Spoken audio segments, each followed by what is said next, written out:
The first thing Evan Parker registered was the smell. Not the salty breeze that usually drifted through coastal Maine at sunrise, but something foul, acrid, like garbage left too long in summer heat. It clung to him, to the sheets, to the very air he was breathing. His eyes fluttered open, and for a split second, he forgot where he was. This wasn't his dingy apartment in Portland or the back seat of a borrowed car after another wasted night. He was lying on a velvet sofa in the parlor of an old mansion, curtains drawn just enough to let a pale line of morning light slash across the room. He tried to sit up, but his body ached, every muscle sore as though he had been wrung out. His head pounded, mouth dry, heart racing with a strange heaviness in his chest. Then it hit him, the memory of the night before. Martha, 71 years old, skin pale under the candlelight, eyes glimmering like something alive behind them. He remembered her hand guiding him, the strange wine she sipped, the whispered words in a language he couldn't understand. He remembered her lips on his ear, telling him to keep going when his body screamed to stop. Hours that felt endless, like a fever dream. He dragged himself upright and realized the smell was stronger now, nauseating. His stomach turned. He looked down at himself and froze. He stumbled into the bathroom, hands shaking as he flipped on the light. The mirror gave him no relief, just a reflection of a man who looked hollowed out, gray at the edges, and beneath him, the thing that should have been alive and whole was turning into something unrecognizable. Panic took over. He tore open drawers, searching for something, anything, but the bathroom was immaculate, untouched, no toiletries, no toothbrush, no signs of Martha. It was as if she'd never been there at all. The mansion, so full of presence the night before, her voice, her perfume, the creak of footsteps overhead, was now silent. Too silent. He called out her name once, twice, his voice echoing back at him. Nothing. He stumbled into the hallway, checked the kitchen, the back door. Every room was neat, staged, but vacant. No sign of the woman who had drawn him into this place with promises of money and something different. It felt staged, like he'd been lured into a trap. But the pain kept dragging him back to the bathroom. He collapsed on the cold tile, curled over himself, clutching his stomach. The rot was spreading faster now, searing pain radiating up through his abdomen. Every breath rattled. He fumbled for his phone, dropped it, snatched it back with slick fingers. His voice was broken, trembling, as he dialed 911. "Help me," he croaked when the operator answered. Something's wrong with me." Even as he tried to explain, he knew words would never capture it. How could you tell a stranger on the phone that your body was rotting alive from the inside out? That after one night with a 71-year-old woman, you were no longer sure you'd survive the morning? And somewhere in the back of his mind, a single thought cut through the haze of terror. She knew this would happen. Evan Parker had always been the kind of man people noticed first for his looks. 6 feet tall, lean but muscular, with a jawline that seemed cut out of stone and eyes that flashed between charm and mischief. He carried himself with the easy confidence of someone who'd never had to try too hard. Women gravitated toward him, older women especially, and Evan knew it. In a small city like Portland, Maine, where most men his age were locked into dead-end jobs or early marriages, Evan stood out as the restless one, the one who never stayed long in one place, the one who always had a story. But behind that surface, his life was hollow. He had dropped out of community college after a semester, convincing himself he didn't need a degree to get by. His jobs never lasted more than a few months, bartending, construction, bouncing at clubs. He lived paycheck to paycheck, squatting in cheap apartments with peeling paint and half-broken blinds. Nights blurred into mornings, and mornings into hangovers. Responsibility was something Evan always pushed on a tomorrow that never seemed to arrive. What he did have was a taste for what he called adventures. To him, it wasn't just about sex. It was about stories, about telling himself he was living a life wilder than the men he'd grown up with. He scrolled through dating apps compulsively, chasing profiles that promised something unusual. Cougars with money, thrill seekers, women who wanted someone young and reckless. He never minded playing the part. Flash a grin, say the right words, and doors opened. Sometimes those doors led to hotel suites, sometimes to penthouses, sometimes to the back seat of an SUV. And more than once, the encounters came with an envelope of cash slipped into his jacket on the way out. He told himself it wasn't prostitution. It was just being smart. Why not take advantage of what he had while he was young? Why not let women who wanted company, who wanted to feel desired, pay for the privilege? Evan wasn't ashamed. He bragged about it to his friends, though he left out the details that might make him sound desperate. In truth, he wasn't in control the way he pretended to be. Money was always short, and the thrill always wore off too fast. Each night bled into the next, and the emptiness afterward was harder to shake. What he didn't say out loud, what he barely admitted to himself, was that he was lonely. He'd grown up in a fractured home, his father gone before he hit high school, his mother stretched thin with 2 jobs. Love, in his world, had always felt like a transaction, something you earned by giving something back, something you could lose if you didn't keep up your end. It was easier to lean into the performance, to make himself the fantasy, than to risk being vulnerable. By 25, Evan was already tired, though he would never say so. He laughed too loud at bars, chased women twice his age for the thrill, and pretended he was immune to consequences. He told himself he was building experiences, not burning bridges. But deep down, he knew he was playing a dangerous game. He knew, in flashes of sobriety, that the kind of nights he sought would eventually catch up to him. He just didn't expect it would happen so soon or so brutally. That's why, when a message came through the dating app that night, Martha Levington, 71, profile photo in soft lighting, promising him a tip so large it made his eyes widen, Evan didn't hesitate. It was exactly the kind of story he chased. A mansion on the coast, a woman who seemed both wealthy and eccentric, and the promise of something he'd never forget. He thought he was stepping into another wild chapter, another memory to laugh about later.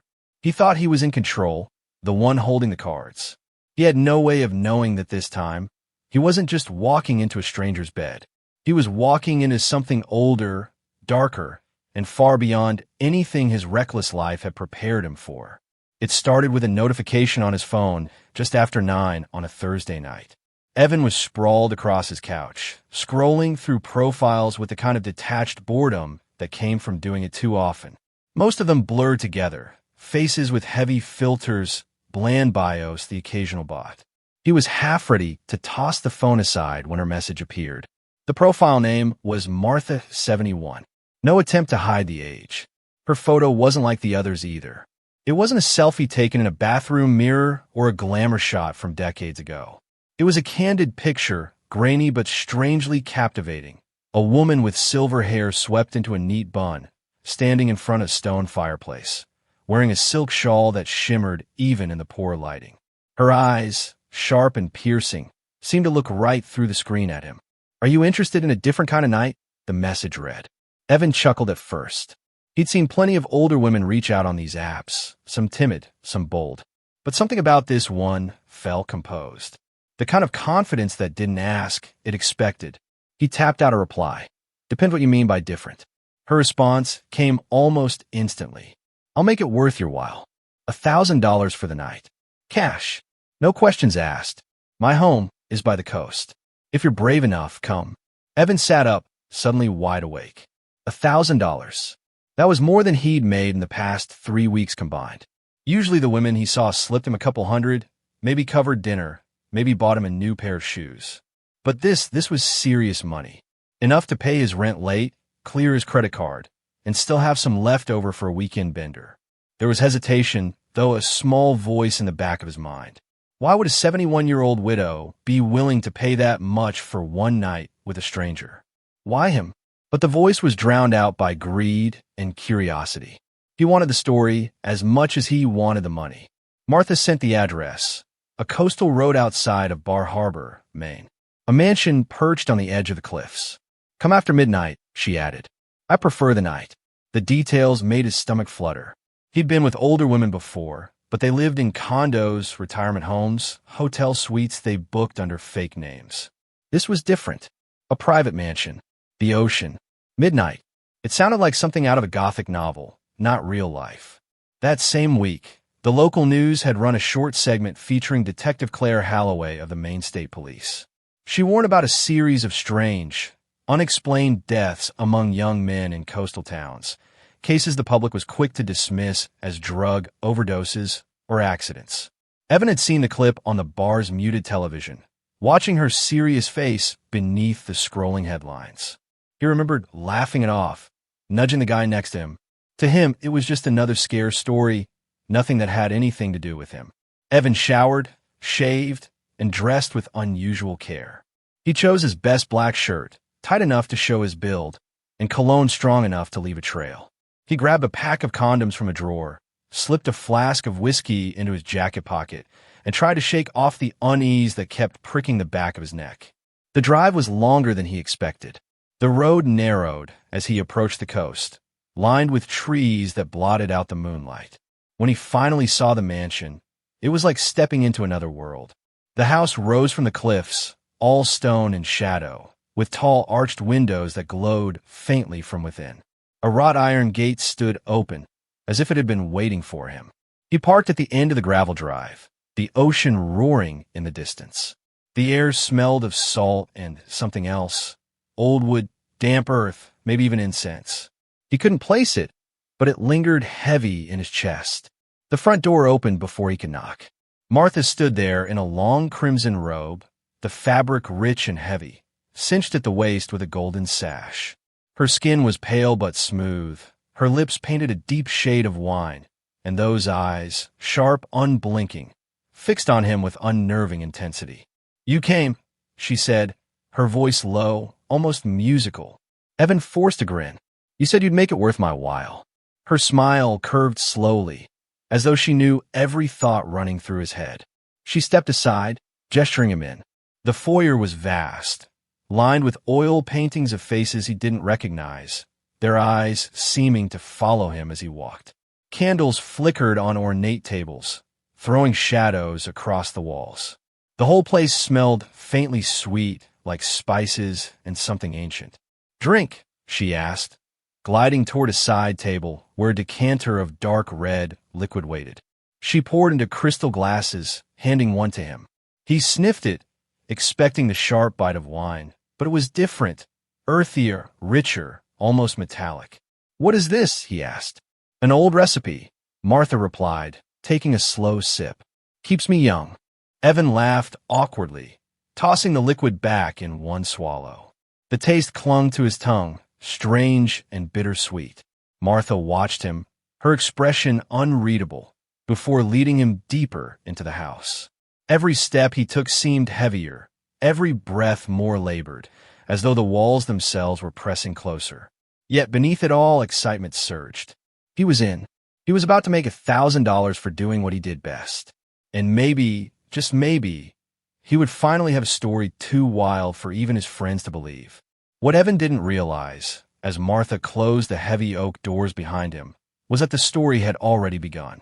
And by the time the night was over, it would be the last one he'd ever want to tell. The moment the doors shut, Evan felt the weight of the mansion settle over him like a second skin. The air was warm but heavy, the faint scent of sea salt mingling with something sharper. Incense, maybe, or herbs he couldn't place. Martha moved ahead of him with surprising grace for her age, her robe whispering across the polished wooden floor. She didn't look back to see if he followed. She simply expected him to. She led him into a parlor where the fire burned low, painting the room in gold and shadow. Crystal glasses sparkled on the mantel, and the decanter of strange wine glowed red in the firelight. Martha poured more, pressing the glass into his hand. Her fingers were cool against his skin, her grip oddly firm. "Drink," she said softly, and though Evan hesitated, he obeyed. The liquid burned going down, then spread warmth through his veins so quickly it made him shiver. His heart raced. He felt awake, alive, almost buzzing. Martha sipped hers slowly, her eyes never leaving his. "Tell me," she asked after a moment, "do you believe some nights change a man forever?" Evan laughed nervously. "I guess we'll see." Her smile widened, but it didn't reach her eyes. She set her glass aside, pulled the golden sash from her robe, and let the fabric fall open. For an instant, Evan was struck speechless, not because of her age, but because of the sheer confidence radiating from her. She didn't shrink from him, didn't try to hide. Her body was pale, almost luminous in the firelight, and he found himself drawn forward as if pulled by invisible strings. The hours that followed blurred into something he could barely comprehend. Every time he thought he was spent, Martha urged him on, her voice low and insistent. Again, she whispered, nails pressing into his back. Don't stop. Not yet. The strange wine churned inside him, fueling him beyond what he thought possible. He felt heat ripple through his body, his skin tingling as though every nerve had been sharpened. At some point, he noticed her whispering words he didn't recognize, syllables foreign and rhythmic like a chant. The candles flickered in time with her voice, shadows on the walls bending and twisting into grotesque shapes. Evan blinked, certain he saw figures moving in the corners of the room, thin, skeletal forms with hollow eyes. But when he turned his head, there was nothing there. He tried to laugh it off, but the sound caught in his throat. Martha's hands clutched his face, forcing him to look at her. Don't be afraid, she murmured. Give yourself. And he did, again and again, past the point where pleasure turned to exhaustion, past the moment where his muscles begged for rest. His body wasn't his anymore. It belonged to her, to the strange rhythm of her chant, to the pull of something deeper than lust. His vision swam, sweat dripping into his eyes. The fire hissed and flared as if feeding off them both. At one point, just before he blacked out, he thought he saw her face shift. For a heartbeat, she wasn't an old woman at all, but something younger, sharper, more radiant. Her skin smoothed, her hair darkened, and her lips curved with the vitality of someone half his age. The sight jolted him, but then the room tilted, and darkness swallowed him whole. When he woke, it was still dark outside, but the fire had burned to embers. He lay sprawled across the velvet sofa, his body trembling and sore, every muscle screaming. The glass decanter was empty, tipped on its side, the last drops staining the carpet like blood. He called out for Martha, but the only answer was the echo of his own voice. He tried to stand, but his legs nearly gave out beneath him. His skin felt clammy, his stomach knotted. A dull ache pulsed low in his abdomen, spreading outward. He stumbled toward the hallway, the silence of the mansion pressing in. Rooms that had glowed with candlelight earlier now loomed in shadow, stripped of warmth. The portraits on the walls seemed to watch him with cold, knowing eyes. By the time he reached the bathroom, the ache had sharpened into searing pain. He fumbled for the light switch, and what he saw nearly drove him to his knees. His manhood was swollen, mottled with dark blotches that hadn't been there before. The skin looked bruised, dying, and a sour stench rose from it that made Bal burn his throat. Evan staggered back, gripping the sink for balance. His reflection in the mirror showed a man hollowed out overnight, eyes sunken, lips pale, sweat streaking his face. Panic clawed at his chest. He pulled on his clothes, but the fabric pressed against him like sandpaper, unbearable. He called for Martha again, louder this time, voice breaking. Still nothing. The house was empty. The door he had entered through stood ajar, the night wind pushing it back and forth with a faint creak. Outside, the ocean roared against the cliffs, as if mocking him. His heart thundered as he realized she was gone. He had given everything he had, his strength, his body, and she had vanished into the night. And beneath the panic, beneath the pain, a single realization chilled him more than anything else. Whatever she had done, whatever she had taken from him, it wasn't over yet. The night had marked him, claimed him, and when morning came, the real nightmare would begin. He drifted into a half-sleep on a velvet sofa, slipping in and out of feverish dreams. In one, Martha's face hovered above him, young, flawless, then suddenly ancient, her eyes black pits. He thrashed against invisible hands, gasping for air, until the dream dissolved into gray light pressing through the curtains. The first pale light of morning crept through the tall, arched windows, spilling across the parlor in streaks of gray. Evan Parker stirred on the velvet sofa, every bone in his body screaming as if he'd been run over. His head throbbed. His mouth was so dry it felt like sandpaper, and his stomach twisted with a deep, nauseating churn. At first, he thought it was just a hangover, the aftershock of too much cheap whiskey and too many hours of sex. But then the smell hit him again. It was worse now, thicker, sour, almost metallic. It clung to his skin, to the air, and it seemed to crawl inside his nose until it coated the back of his throat. He gagged, coughing hard enough to make his vision blur. Forcing himself upright, he realized with a jolt that the smell was coming from him, from down there. Panic rippled through him. He shoved his clothes aside and stumbled into the bathroom, switching on the harsh overhead light. What he saw in the mirror made his stomach lurch. "Oh, God," Evan gasped, clutching the sink. His legs buckled, his body trembling as cold sweat soaked his shirt. The pain wasn't just in one place anymore. It was radiating up his abdomen, stabbing deep into his gut, a fire that wouldn't stop burning. His hand shook so badly he dropped the faucet handle twice before finally twisting it. Cold water splashed across him, but it offered no relief. If anything, it only highlighted the rot spreading across his flesh. He staggered back, choking on bile. His reflection in the mirror looked like a stranger, his eyes hollow, lips cracked, skin already pale as death. How could this be happening? He'd been fine last night, drunk on lust and wine, lost in Martha's whispering chants. Now it was like his body was devouring itself from the inside out. "Martha!" he screamed, voice echoing through the empty house. "What the hell did you do to me?" Silence. No footsteps, no answer.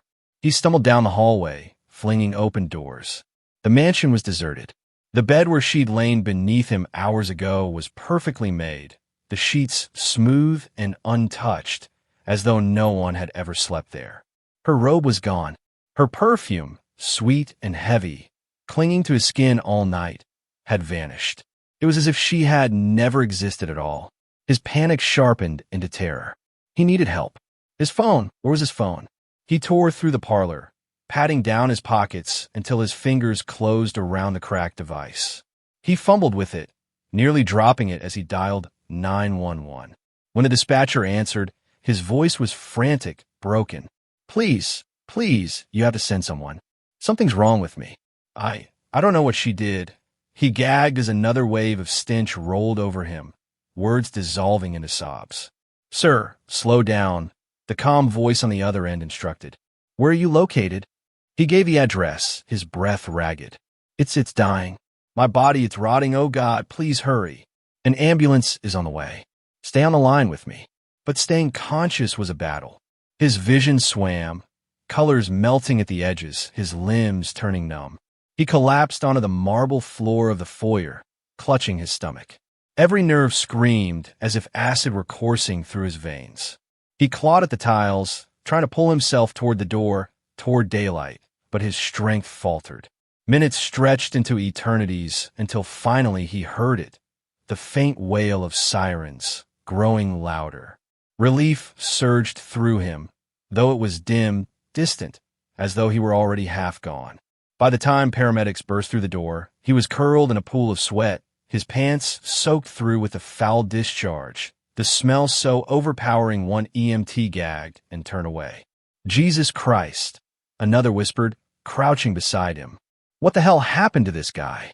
Evan tried to speak, to warn them, but only a rasp escaped.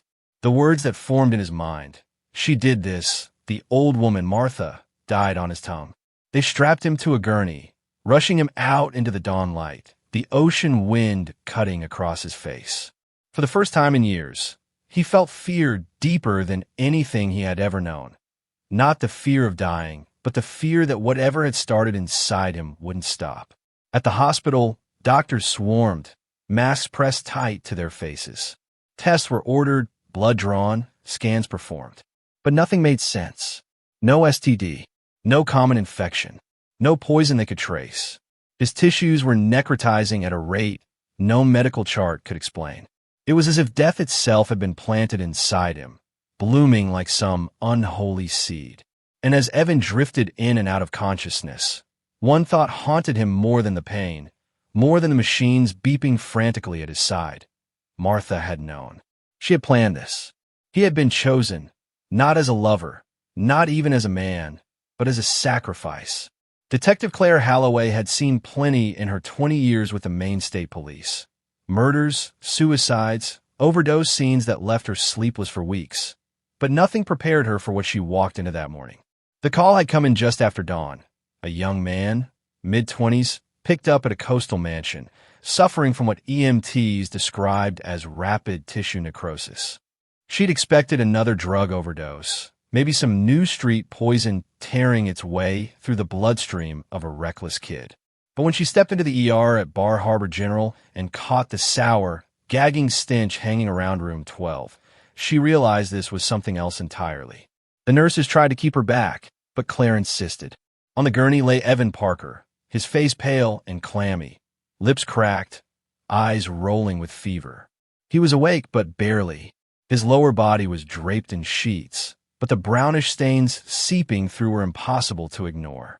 She caught a glimpse as a doctor adjusted the mottled skin, darkening as if it had been burned from the inside out. "What's happening to me?" Evan rasped when he saw her badge. His voice was raw, shredded by pain and panic. She did this to me. "Martha, you have to stop her." "Who's Martha?" Claire asked gently, crouching closer. "The woman, 71. She lives at the mansion. She wanted me there. She gave me the wine. She made me." His words dissolved into groans as his body arched against the sheets. The doctors ushered her out, but Claire already had enough to go on. An old woman. A mansion. A name. Martha. She drove out to the coastal road, her cruiser tires crunching against gravel as the ocean thundered below the cliffs. The mansion loomed ahead, just as Evan had described. But something was wrong. The place looked too clean, too empty, as if it had been scrubbed of life overnight. She pushed the iron gates open and stepped inside. Dust motes swirled in the cold shafts of daylight, slicing through tall windows. The parlor smelled faintly of smoke, but the fireplace was cold. Wine glasses sat on the mantel, but when she lifted one, she noticed something strange. Residue clinging to the rim. Not like wine, more like dried herbs, ground too fine to be anything she recognized. She slipped the glass into an evidence bag. Upstairs, the bed was made so neatly it could have been staged for a real estate showing.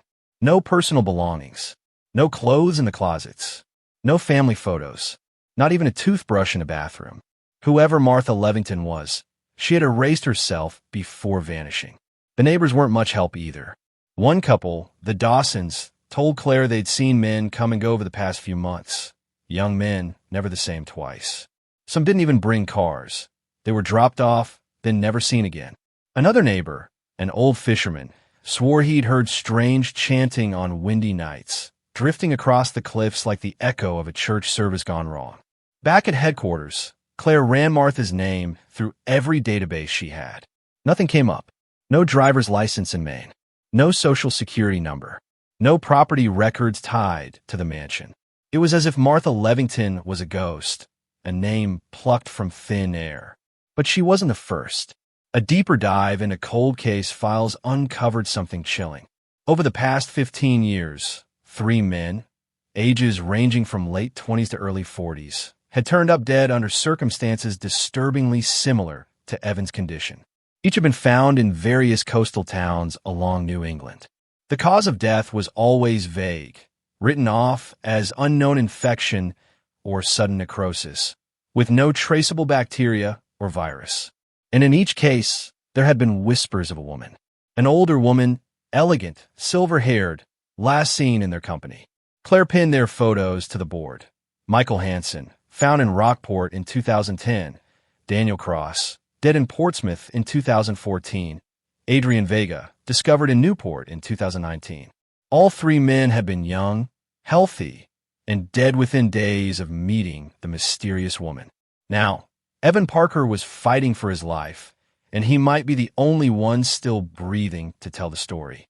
She returned to the hospital, hoping to get more out of him. Evan was weaker now, eyes sunken, voice fading to a whisper. He clutched her hand with surprising strength when she leaned over his bed. "She takes it," he murmured. "Takes it from us. That's why I'm dying. She needed to stay alive." Claire frowned. "Takes what?" He swallowed hard, his eyes rolling back before he forced them open again. "Our manhood. Our life." Her stomach nodded, but she pressed on. "Evan, do you know where she went?" "Anything she said." "She's not done," he gasped. "She'll find someone else. She always does." Those were the last words he managed before the monitors spiked and nurses rushed in, shoving Claire out of the way. She stood frozen in the hallway, his words echoing in her mind. She had no body to arrest, no fingerprints, no proof that Martha existed.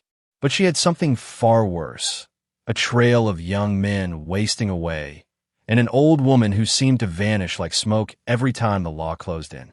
That night, Claire sat alone in her office, staring at the evidence board. The wine glass, the eyewitness reports, the cold case files, the photographs of Evan, pale and broken in the hospital bed. The pattern was undeniable, but the explanation defied reason. This wasn't a killer who left knives or guns behind. This was something darker, older, maybe even unexplainable. And for the first time in her career, Claire felt a chill crawl up her spine. She realized she wasn't chasing a criminal in the traditional sense.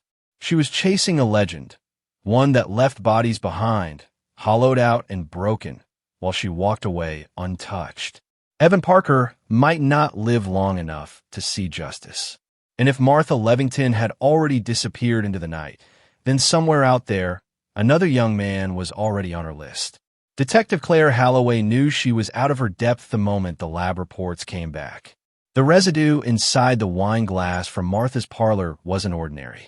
It wasn't wine, not by any standard chemical test. The lab identified traces of exotic herbs, alkaloids used in ritualistic medicine, and, most disturbing of all, minute particles of what appeared to be human bone. The toxicology team couldn't explain how it was prepared, but one technician muttered under his breath, "This looks more like a potion than a drink." Claire didn't believe in superstition, but facts were facts. 3 men dead in the past 15 years. Evan Parker fighting for his life. All linked to the same woman who seemed to leave no trace behind. And now, this drink. A concoction no hospital or pharmacy could categorize. Desperate for answers, she called in someone who might know. Dr. Louis Baptiste, a cultural anthropologist from Tulane University who had spent decades studying Caribbean religions and folk practices, particularly in Haiti.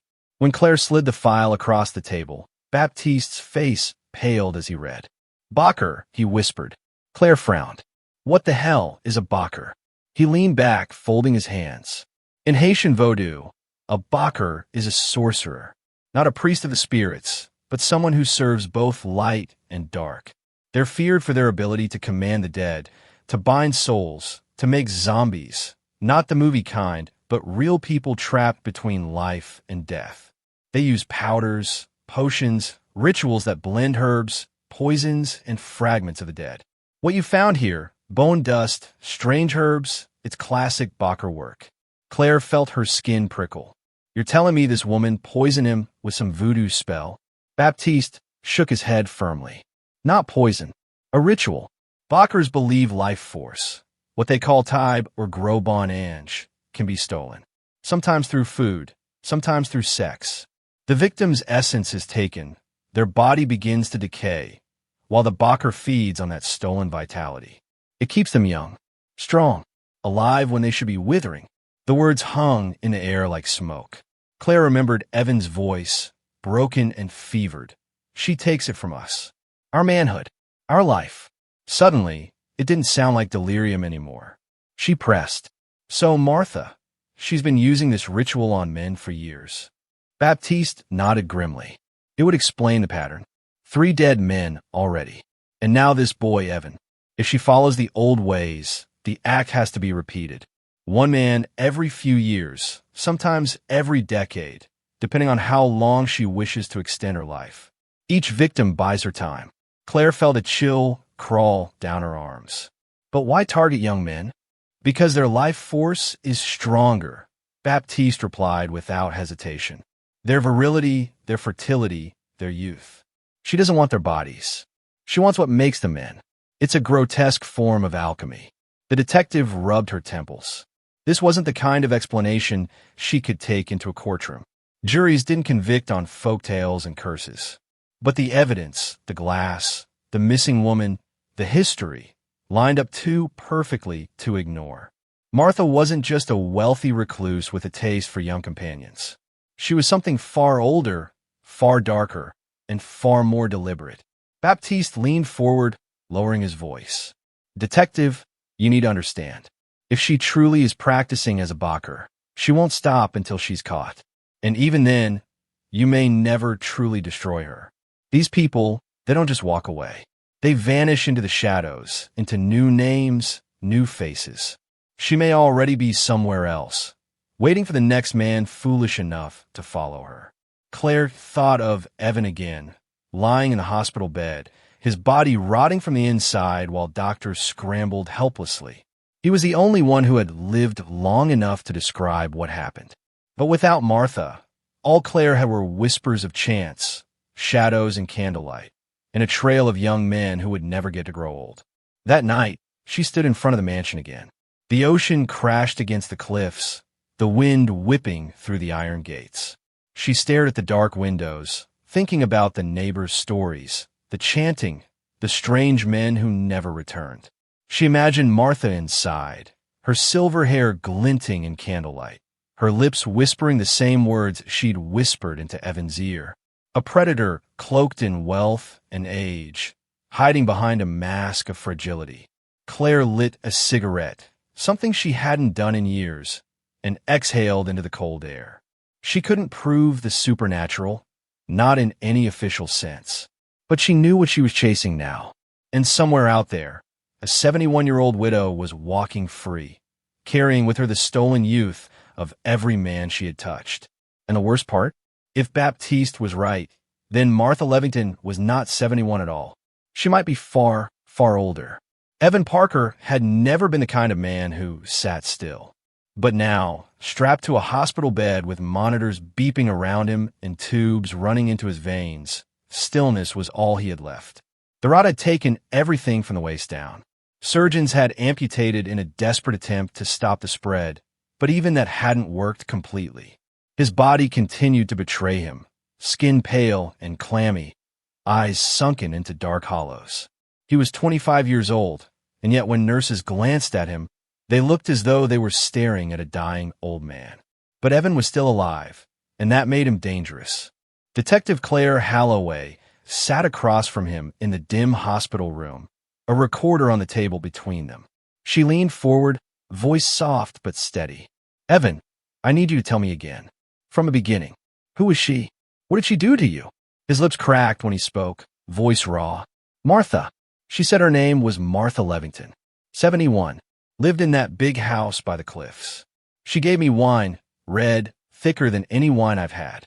After that, it was like I wasn't myself anymore. My body kept going, but I couldn't stop. She whispered things, chants maybe, I don't know the language. But when I woke up, she was gone, and I was already, he broke off, eyes filling with shame. I was already rotting. Claire let him catch his breath, watching him carefully. This wasn't just a victim recounting a bad night. This was a man unraveling in real time, aware that his body was failing, but determined to get the truth out before it was too late. You're saying she planned this, Claire pressed. That she wanted this to happen? Yes. His head jerked in a weak nod. I wasn't the first. I could feel it, like she'd done it before. The way she watched me, it wasn't lust. It was hunger. She wanted what was inside me, not me. I was just fuel. Claire glanced at the audio recorder, knowing this testimony might be the only piece of evidence she'd ever get. Evan Parker wasn't going to live long. The doctors had already told her in hushed tones that the damage was irreversible. His body was decaying faster than they could treat it. He might have weeks at best. When she stood to leave, Evan caught her wrist with a surprising burst of strength. His hand was cold, clammy, but his grip fierce. Don't let her disappear, he begged. She'll do it again. Find her. End it.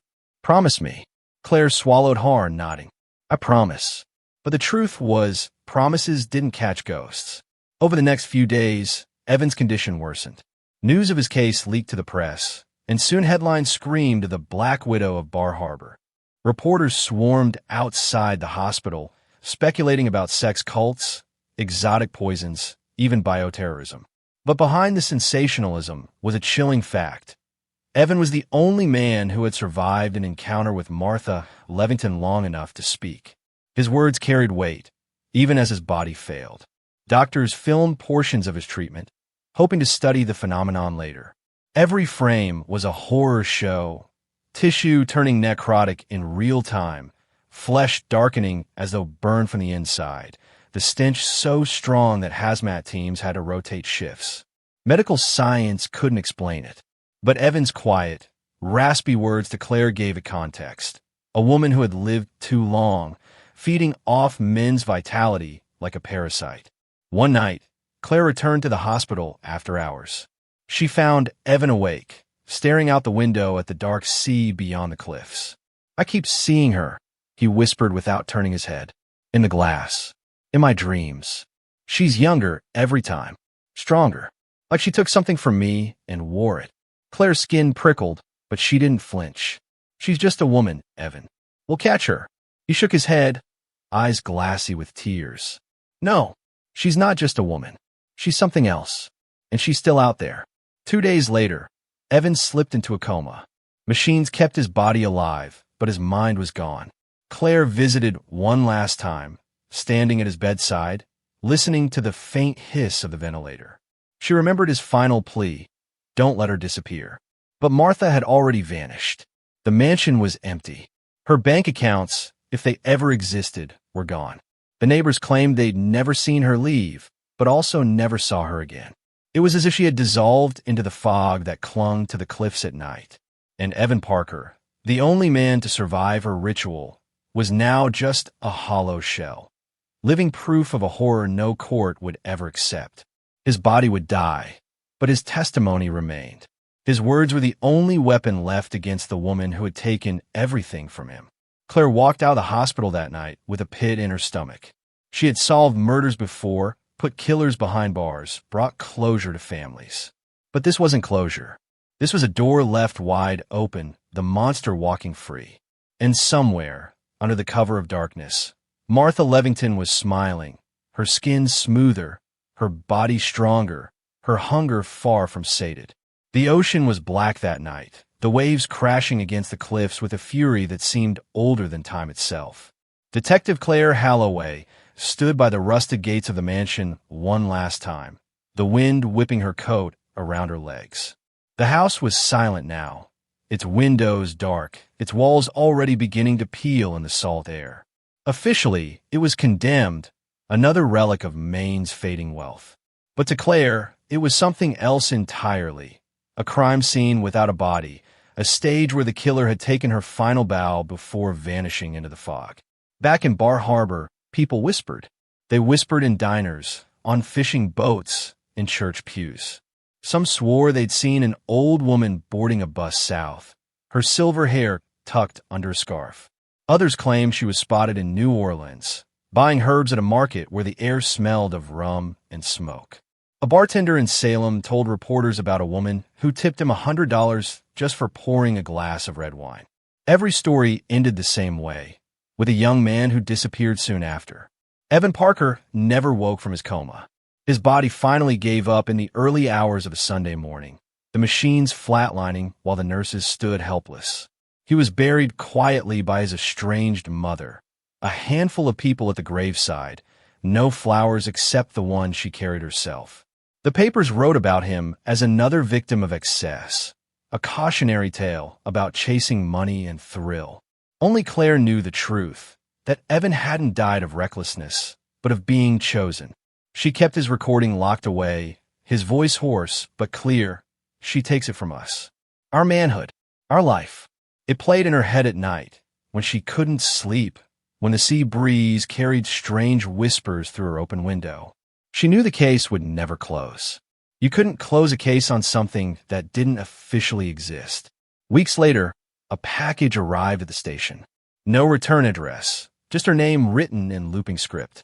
Inside was a single item, A crimson silk sash, folded neatly, the faint scent of wine clinging to it. Claire dropped it into an evidence bag with trembling hands, her heart pounding. It wasn't just a taunt.